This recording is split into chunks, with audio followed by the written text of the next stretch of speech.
All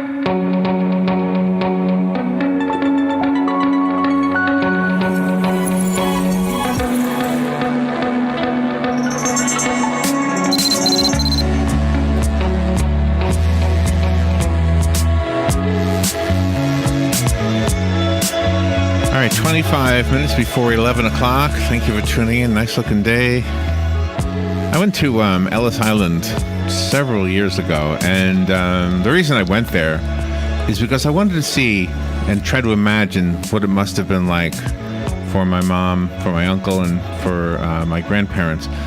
They had immigrated here from Germany, and my mother was only 3 at this time. My uncle, I think, was 6, and actually they came with my grandmother. My grandfather had arrived a year earlier, and I walked into the now empty museum-like bigness of the building on Ellis Island. And I tried to imagine what it was like, because you could see the old photographs. They have them posted on the wall there, and you could see that it was not empty. It was crowded with people, just dying to be the next American citizens, and you could see the photographs of the handwritten records, the bookkeeping to recognize who's coming in, or to document who's coming in. Is a better word. You try to imagine what was it like. Not only what was it like at that moment, but what was it like in their hearts? What were they thinking? What's life going to be like? What did they leave behind? And our next guest, I believe, if I remember his biography right, he was 6 when he moved here. I think maybe things were a little different than they were in the 20s. But still, I mean, just immigrating must just be a big life-changing experience. Roger Higgins is who I'm talking about. He served in the United States Navy. He's an attorney. He offers his services for free. I know it says pro bono in front of me, but I like saying for free. And his book is called Billy Gogan American. Billy Gogan is an Irish man. So we're going to learn about Billy Gogan right now. But it's fictional, but it just sounds so familiar, right? From the perspective, the Irish, especially in New York, remember in those days, it seemed like a lot of them were getting jobs with the police department, and that became kind of a stereotype for them. Good morning, Roger. How are you? I'm doing very well. Thank you for having me. I just love this topic. I don't know why I love this topic, but I do. Yeah, this is one I've had. It's funny, when you were doing your intro and I was listening, and I was thinking about, you were talking about Ellis Island, and of course this book is set, maybe 50, 60 years before Ellis Island opened, around 1890 or so. And so, of course, in those days, they, as I describe in the book, your ship came to a pier, and you got off, and you walked onto the streets. Nobody counted. There was no government screening who came into the country. Yeah. Just came in. Yet I was at the other end, and I did come with my parents when I was 6. An altogether different experience on a Boeing 707 flying Pan Am economy class in an aisle seat. I remember it well.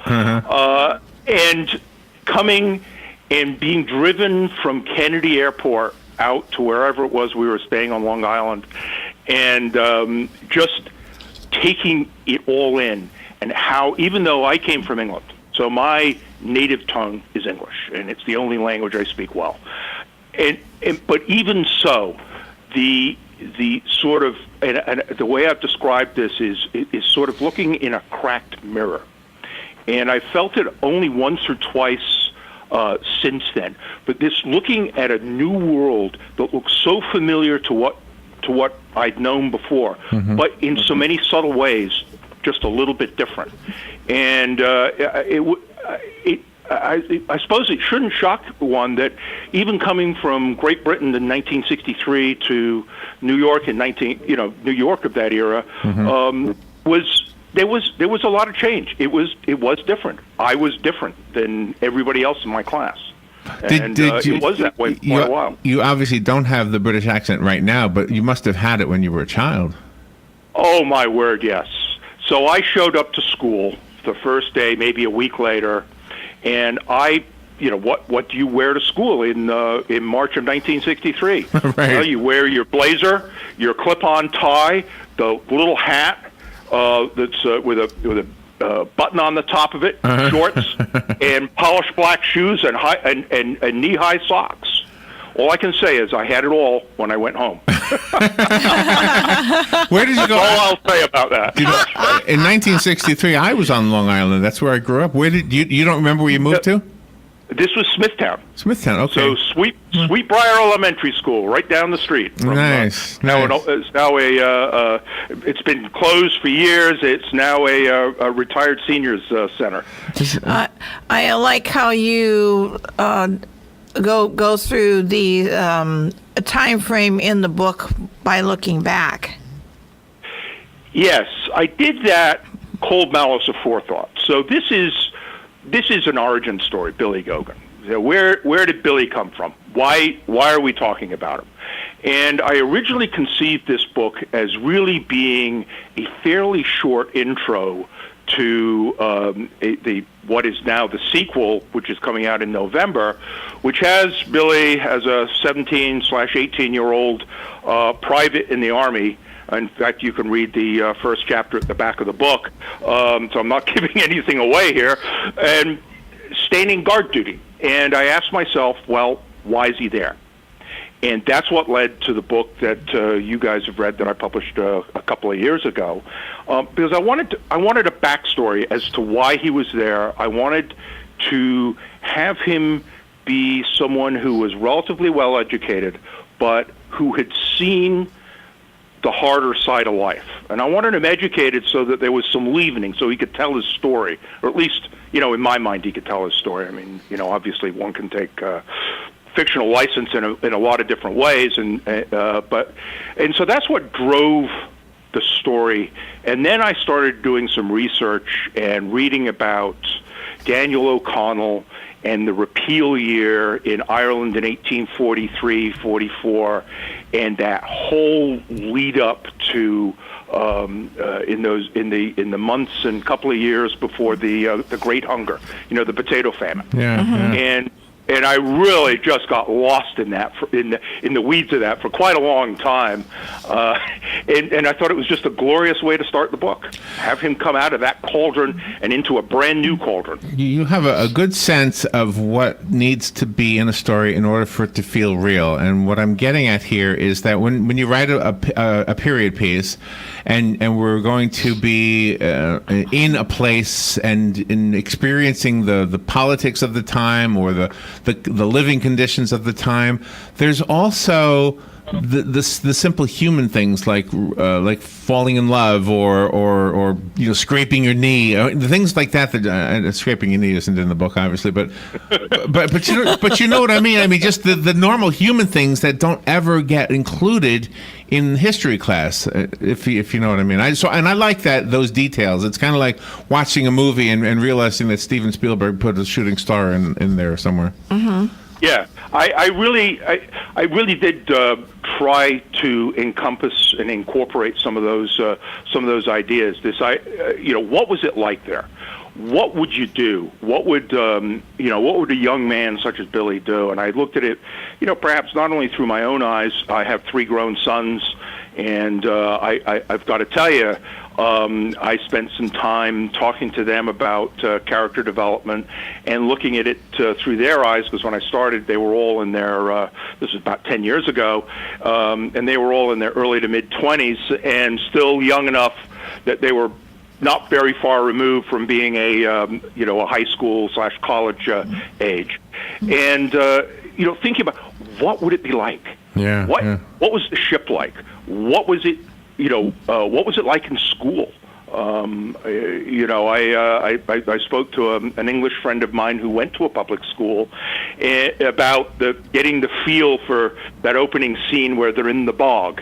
Well, where does the word bog come from? It turns out that that's a slang for 19th century slang for a toilet. Really? I had no idea. Yeah, that's where that came from. Well, I mean, a bog is a swamp, and those one can only begin to imagine those early facilities must have been very swamp-like.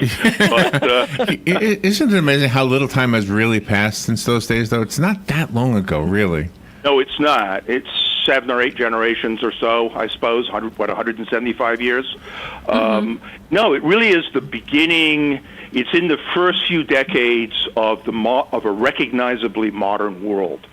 And in fact, that's part of what attracted me to the subject. So the original idea was, which I am still getting to, is to explore American involvement in the Mexican-American War. And I wanted to do it from the point of view of an enlisted man in the Army. And then I think it was Robin, you had said, well, this is a look back, it's a memoir. And it turns out that in the 19th century, writing really from the 1840s and 50s onward, writing memoirs became really a thing. And it was, if you had done anything of note or of interest, you could write a book and somebody publish it. And the Mexican-American War and then the Crimean War for the British a decade later were the first wars where soldiers came back, primarily officers, but soldiers came back and published their memoirs. And so you've got, for the Mexican-American War, probably about 50 of these. Now, you get to the Civil War, and there are quite literally thousands of them. But the Mexican-American War, you could actually one person can actually sit down and read them all. And I think I probably read almost all of them at this point, including one, called Memoirs of an Englishman in the American Army, or words to that effect. And this guy was a weaver. And, as Ford says, nobody knew much about him. He's in the one of the artillery regiments, and he's with Scott's Army and whatnot. And it was just a pleasure to read. And he writes this book, it gets published, and he disappears from history. Oh my! Yes. And so there was so for this book, for Billy Gogan, there was another one called Memoirs of a Firefighting Laddie, or Reminiscences of a Firefighting Laddie. And it turns out that if you recall the movie The Gangs of New York, and which was based ostensibly on Herbert Asbury's book that was published in 1928, when you read Asbury's book and then you read the Reminiscences of Firefighting Laddie by Frankie Kern, you realize that Asbury, who had said, gee, I learned all these stories from my grandfather or my great-grandfather, my father, whoever it was who told him all these stories, realized he cribbed about half of them from Frankie O'Kern's book. Oh, that's kind of funny. Including, and I'll tell you, I did the same thing. The stories about the brewery, I mean, there's a couple of other books running around here that talk about the brewery. Charles Dickens, for example. There's also a book called The Old Mission, which was about the mission that was built on the site of the brewery when it was torn down in the early 1850s, because it truly was a pest hole. It must have just been. I probably didn't do it justice in real life. You can only do so much there. And so there's only just a few sources for the 5 Points, this area in New York just to the northeast of what's today City Hall. In fact, City Hall was there in City Hall Park, where Chinatown was, and now it's just all skyscrapers and whatnot.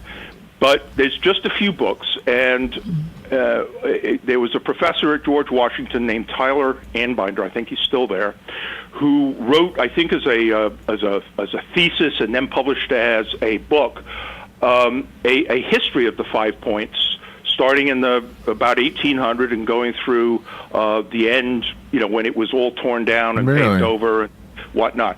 Fabulous book. See, I don't know anything about that area or anything about that. And I'm familiar with the area you're talking about. You could walk across it and you would not see a single building. Wow. Nothing exists today. So the oldest buildings there today, and I was in New York the last time I was there 2 or 3 years ago, and I actually went down to Chinatown, And there are, and I forget what the exact address is, and so forgive me there, but there's a building from the 1870s, and it's a real tumble-down little thing, and it's still there, and apparently that's the oldest building in the area, and there's nothing left.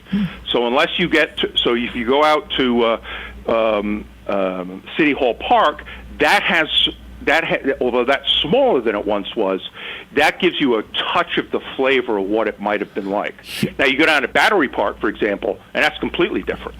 Yeah. Not too far from where you're talking about. We had Thanksgiving at the Francis Tavern, which is where George Washington had his retirement party. Yes, yeah. So I don't know what year that would have been. That would have been before that, I guess, right? 1783, that would have been. So George Washington, yes, when George Washington, the peace treaty had been signed, he relinquished command of the Continental Army, and it disbanded in the United States. And what was then that was before the Constitution and our current federal government. But essentially, the American colonies went from having an army of 7,000 or 8,000 or 10,000 troops to having none, aside from the local militias. But that was when he relinquished his command. Yeah. And when the immigrants got off the boat, did they gravitate toward their own people? And how long did it take them to become citizens of the United States? Were they citizened in right away? No, they weren't. There was a 5-year requirement, much as there is today. You had to be 21. And of course, that was the wonderful thing about Billy, was he gets to go to court. How long is he went on July 5th, 1845 to go become a citizen. And of course, it was all a put-up job because he's, 16 years old at that point. Are you 21? The judge says, well, of course I am, Your Honor. Well, where's the effect? I had great fun writing that scene because, when you go in front of I've been a lawyer for 20-odd years now since I retired from the Navy. And, when you go in front of a judge, I mean, it's it is a very formal process. And there were rules to be had here. And that was a scene I had a good bit of fun with because I could throw all those rules out. And I took the description from, I think it was, I went to Frankie Kern and his book for the inspiration for the scene in the courtroom. Because it was a court, I don't remember the name of it now, but it's a court that's no longer in existence, and that's how he became a citizen. But there was no immigration control in those days. And in fact, that was the where Ellis Island came from in, I think, 1890 or so, was this recognition. I mean, there's a long and complicated history, including what was done with Chinese immigrants in California, absolutely awful. But there was this, it was starting in the 1880s, around 1890, and this sense that there wasn't a frontier in America anymore, and that there had to be a need to control immigration. And that's where a lot of these debates we see today come from.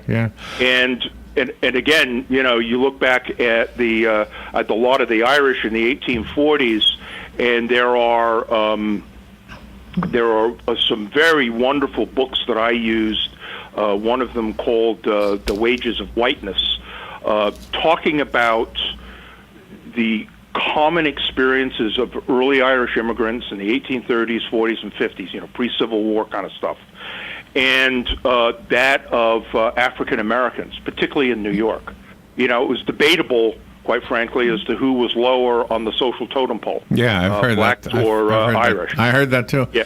There's one thing in the book, kind of on a funny side. You're talking to a radio station that broadcasts to a large horse riding community, a lot of horses here, and so I was fascinated by the idea that a slang for a brothel is a riding academy. We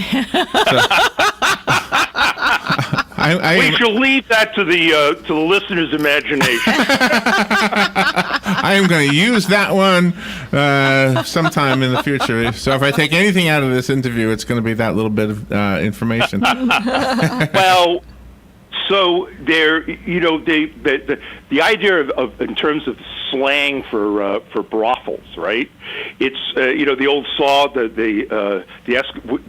in English is one word for snow. It's snow, and in the there's 99 different words for it. It's not really true, but it's the same idea. Is if you've got something that's a very important social mechanism, you're going to have lots of terms for it, and when you go to the slang dictionaries, whether it's Jonathan Green, whose dictionary of slang is a wonderful source for me, or any of the other, that's a modern book, but the ones going back to the 19th century. There's one called Vocabulum, which is supposedly it was the first. George Washington Matsell was New York City's first police chief in the very late 1840s and the 1850s, and so he put together a guide for his police officers for the local for slang of the day. Really? Now, how accurate was it? There, shall we say, questions have been raised by well beyond my ken. But it's a fabulous book, and you can. And I used it and Jonathan Green's dictionary of slang and Eric Partridge's dictionary of slang and a number of other ones to come up with some of the some of the words. And of course, then the trick comes. Don't put too much in, or the reader is going to not know what you're talking about. Sure, yeah, absolutely. But, there's always that fine tension there, right? Was religion at the forefront? I am not a Catholic, but Catholicism and the Catholic Church was a tremendously important institution for Irish immigrants. And so the church scenes that I talked about, the church where he and Mary went at least a couple of times in the book, right? Mm-hmm. And he's busy falling asleep on a Sunday morning. Yeah. Those I won't say that's never happened to me. I'm with you. Those all came out of various sources.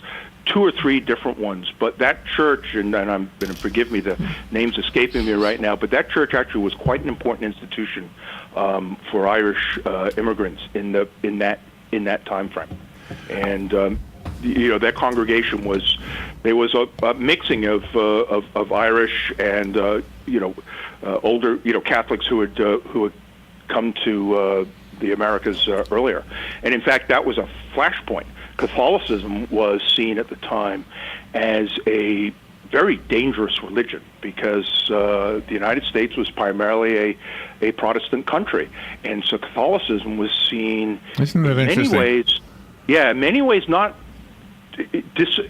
dissimilar to how Islam is viewed today in the United States. And look at the amazing St. Patrick's in New York City. It makes it you would think that Catholicism is the religion of New York. You would think so.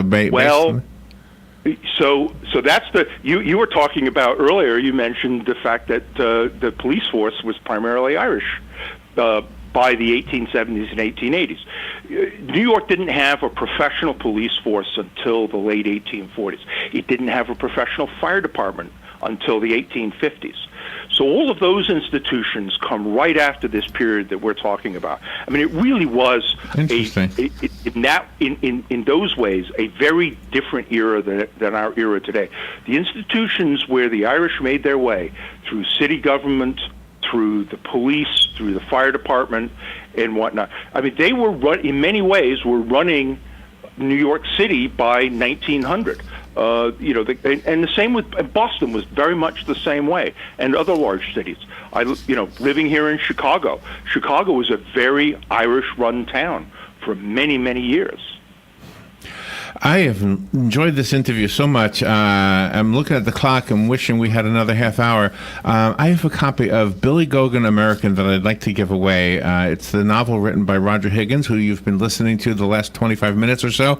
Call me if you would like the book that was sent to me. The rest of us have to go buy it. I did find it on Amazon. This is actually a book that came out 2 years ago. Is it just being re-released because it's paperback? Is that what you're doing? Well, no, so it was released 2 years ago. The sequel which is Billy Gogan, Gone for Soldier, is coming out in November. Okay. And so I'm trying to generate a little bit of interest so that they can meet Ulysses S. Grant. Good. Oh, my gosh. And I hope you come back after the new book is out. I would look forward to it. I look forward to it. All right. Well, yes, don't go I'll away. leave you with that little bum. Don't go away. I have somebody wanting the book. Good morning. You've got the book. Who's this? This is Ted. Ted. Okay. Do you know where we are? I do. Okay, Ted. The book will be waiting for you. Thank you. Thank you. Roger Higgins, what an enjoyable interview. Please come back with the next book. Thank you for being on the show with us today. All right. Thank you very much for having me. That was so much fun. We'll be right back. This is The Source, WOCA Ocala.